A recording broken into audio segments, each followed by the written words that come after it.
Change is inevitable and life is very unpredictable. I'm sure we all can say we have been hit with unexpected change at some point in our lives. Am I right?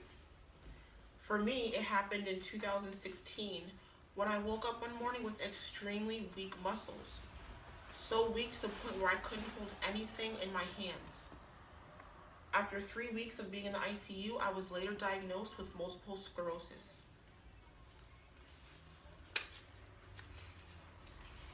I know you're probably thinking, well, what is multiple sclerosis? I've heard of it, but I don't know exactly what it is. That is exactly why I feel it is so important for me to bring awareness to the disease. I would love to bring awareness to what exactly multiple sclerosis is, the different forms of multiple sclerosis, the reported symptoms, the testings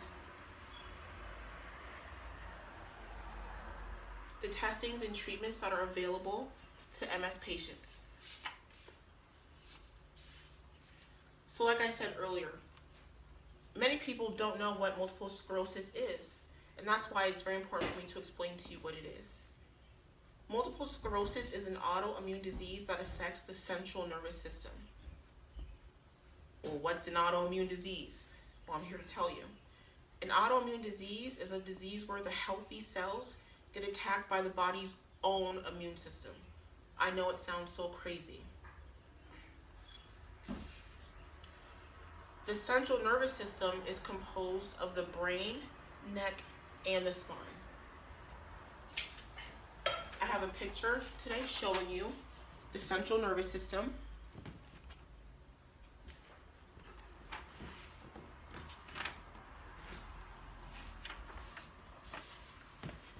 MS is a disease that damages the nerves in the brain, neck, and the spinal cord.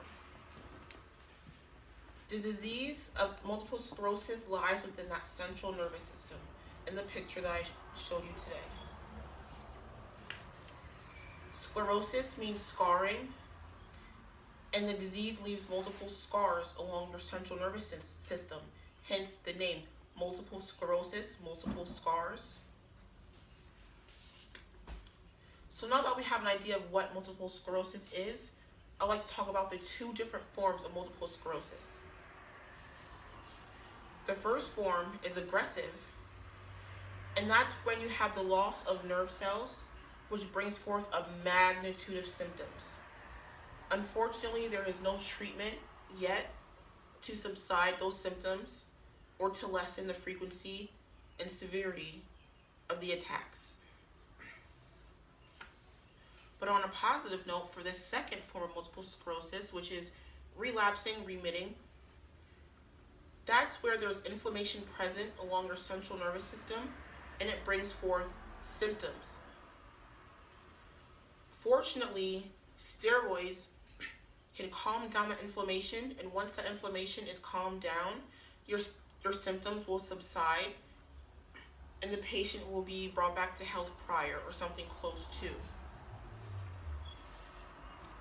When cells get destroyed, scar tissue forms, and the nerve messages don't get transmitted properly, which causes symptoms because there's a disruption in the transmission of the signals. Some of the symptoms caused by multiple sclerosis are slurred speech, vision problems like optic neuritis, which is the inflammation of your eye cells, your eye nerve, numbness and muscle pain, which is in your arms and your legs. So we might say, okay, we know what multiple sclerosis is and the different forms, but how is someone diagnosed? Fortunately, there's a few machines that are used in this diagnosing process. The first one being an MRI, and that's where they check for scar tissue. The second one would be a spinal tap, and that's where they test the fluid along your central nervous system for any abnormalities. The third one would be blood work, and that's just where they want to rule out any other disease. Unfortunately, there has been no cure yet found, but there is disease-modifying drugs that lessen the severity and the frequency of these attacks.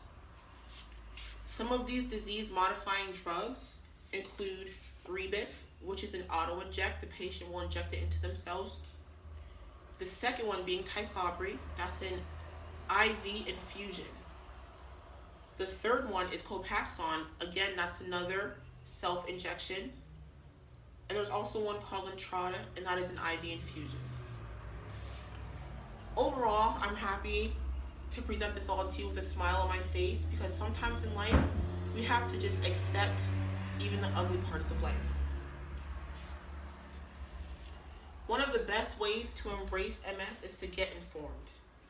Once a person understands the pathology of a disease, it becomes easier to bear and accept. Although I know sometimes there is emotional health that may be affected, there is things offered, like books. Here I have a book called Multiple Sclerosis, 300 Tips for Making Life Easier. It's always nice to have something along the way to give you some hope and encouraging words. But I'm happy that you all will know what multiple sclerosis is, the different forms, symptoms that are reported, the testing and treatments that are available to patients. And all this is important because life is unpredictable. We never know what the future holds. So it's most important to get informed now. Thank you.